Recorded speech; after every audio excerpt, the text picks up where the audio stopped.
Le Seigneur soit avec vous. Et avec votre esprit. Évangile de Jésus-Christ selon saint Jean. Gloire à toi, Seigneur. Un homme était tombé malade. C'était Lazare de Béthanie, le village de Marie et de sa sœur Marthe. Marie est celle qui versa du parfum sur le Seigneur et lui essuya les pieds avec ses cheveux. Lazare, le malade, était son frère. Donc les deux sœurs envoyèrent dire à Jésus, « Seigneur, celui que tu aimes est malade. » En apprenant cela, Jésus dit, « Cette maladie ne conduit pas à la mort, elle est pour la gloire de Dieu, afin que par elle, le Fils de Dieu soit glorifié. » Jésus aimait Marthe et sa sœur, ainsi que Lazare. Quand il apprit que celui-ci était malade, il demeura pourtant 2 jours à l'endroit où il se trouvait. Alors seulement, il dit aux disciples, « Revenons en Judée. » Les disciples lui dirent, « Rabbi, tout récemment, les Juifs cherchaient à te lapider, et tu retournes là-bas ?» Jésus répondit, « Ne fait-il pas jour pendant 12 heures ? Celui qui marche pendant le jour ne trébuche pas, parce qu'il voit la lumière de ce monde.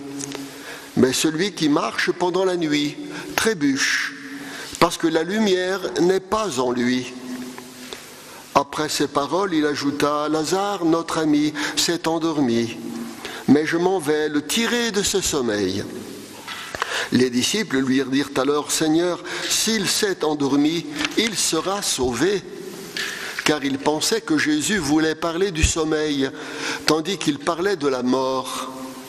Alors il leur dit clairement, « Lazare est mort.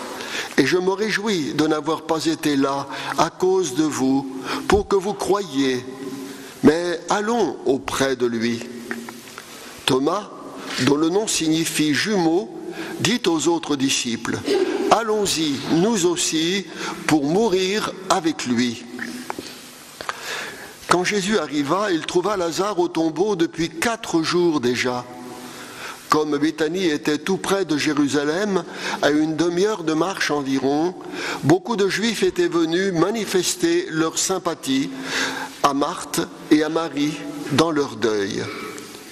Lorsque Marthe apprit l'arrivée de Jésus, elle partit à sa rencontre, tandis que Marie restait à la maison. Marthe dit à Jésus, « Seigneur, si tu avais été là, mon frère ne serait pas mort.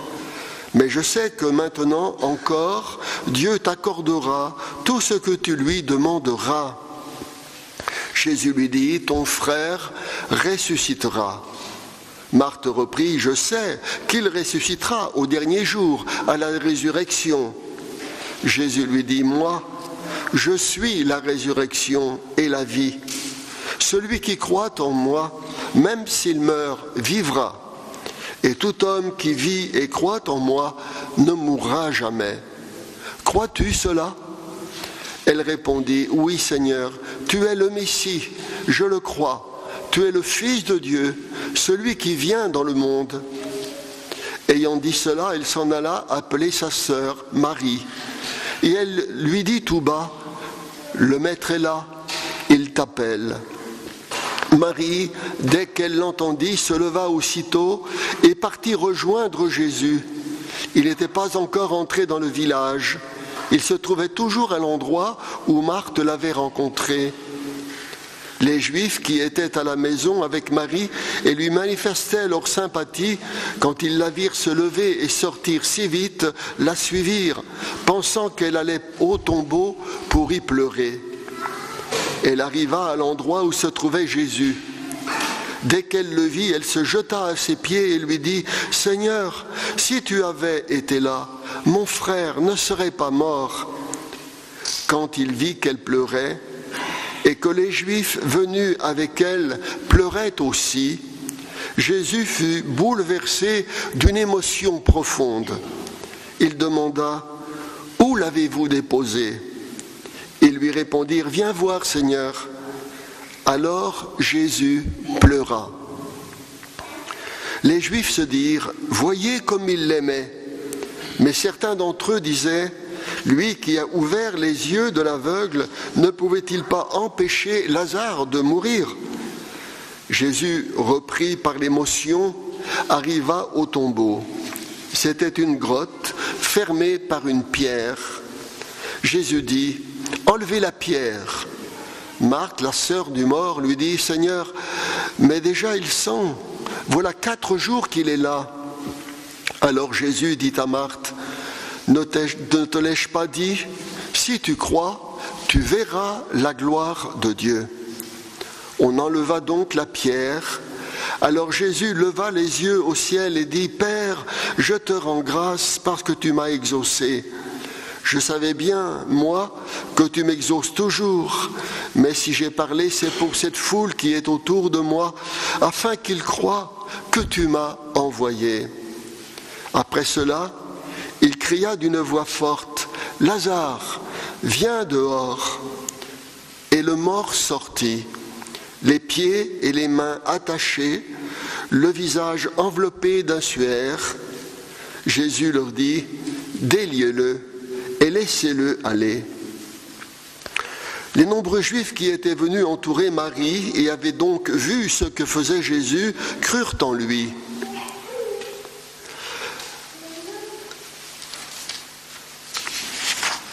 Acclamons la parole de Dieu. Et louange à toi, Seigneur Jésus.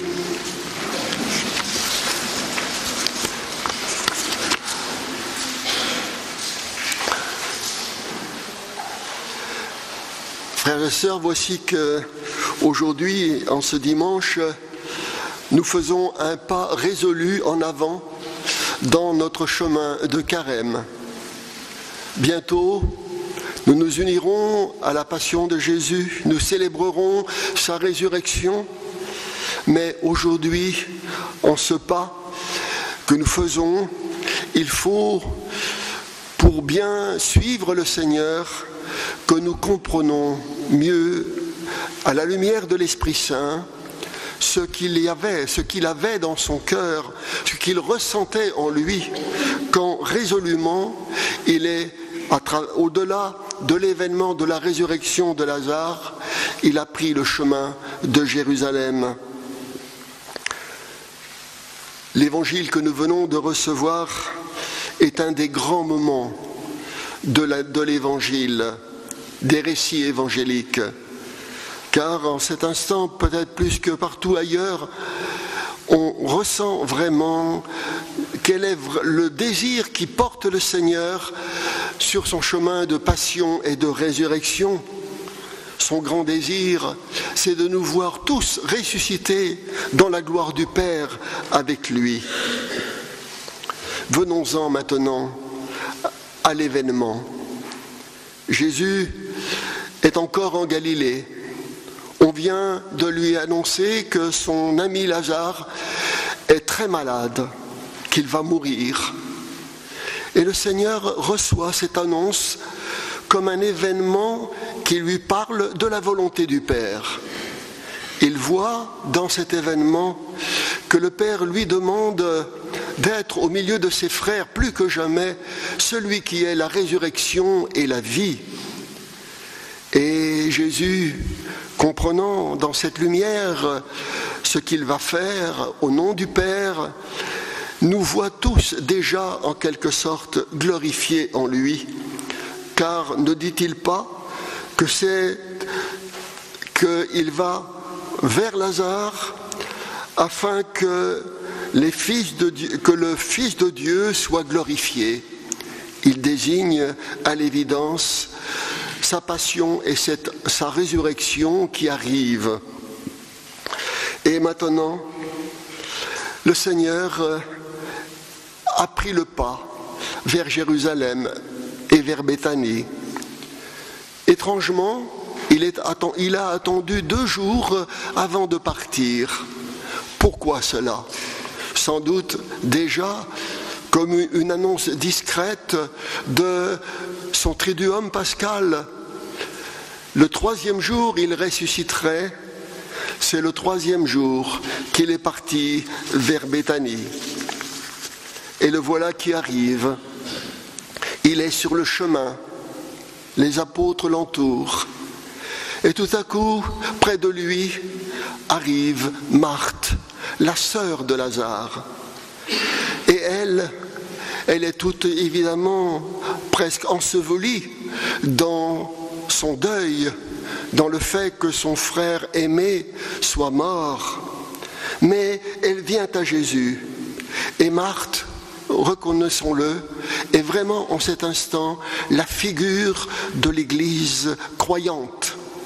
Marthe nous apparaît vraiment comme celle qui croit.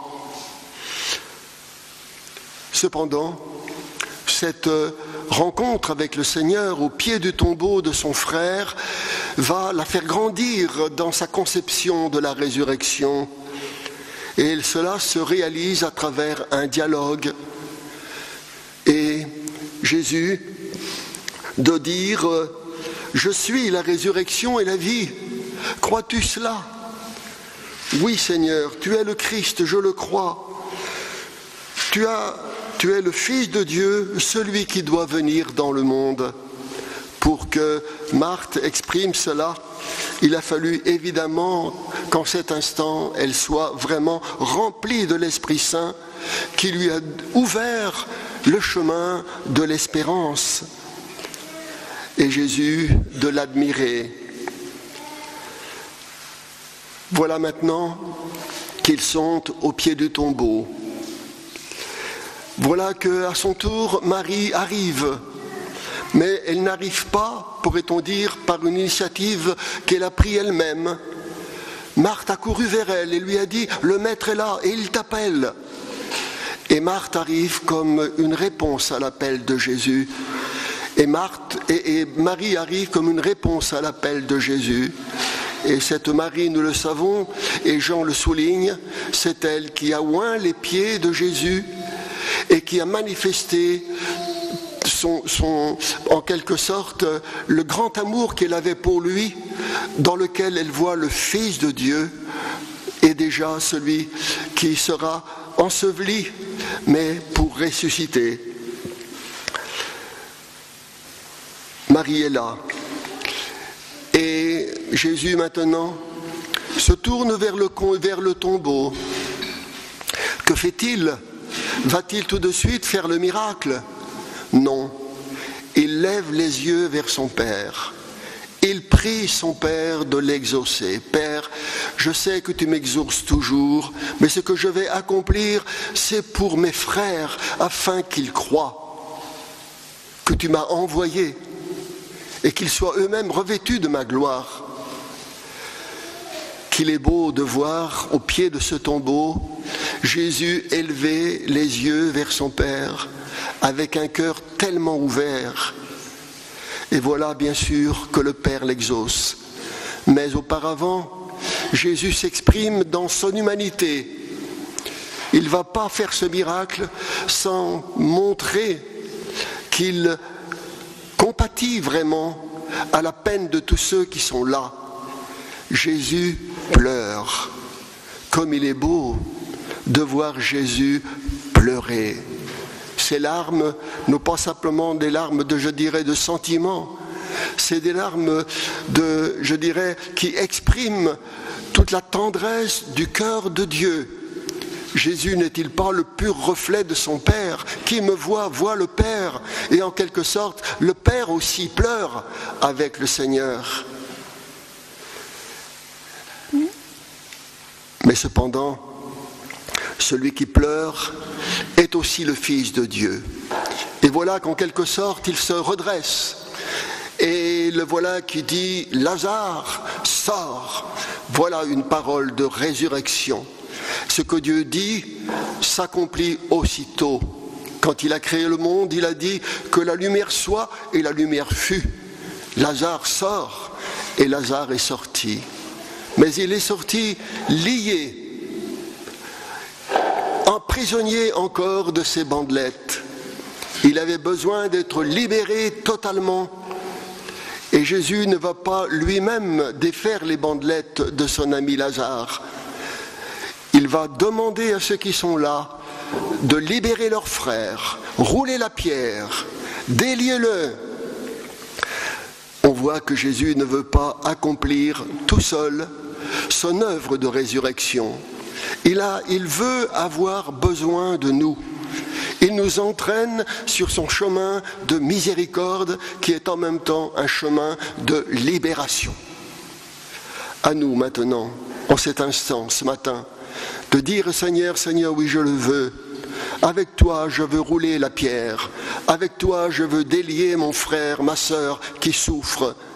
Avec toi Seigneur, je veux être un rayonnement de lumière et de résurrection pour manifester la tendresse du Père. Lazare est libéré, il sort, et il est dit que tous ceux qui étaient là se sont mis à croire. Eh bien, frères et sœurs, ce matin nous-mêmes, ressentons que nous avons besoin de grandir dans la foi. La foi est une fleur qui doit s'épanouir. Et la parole de Dieu est là ce matin comme une douce rosée qui fait croître la foi de notre baptême. Et maintenant, nous allons participer à cette Eucharistie en glorifiant le Seigneur qui, dans le monde d'aujourd'hui, rejoint toutes nos misères et nous ressuscite. À nous, croyants, d'accomplir avec lui cette belle œuvre de l'amour du Père. Amen.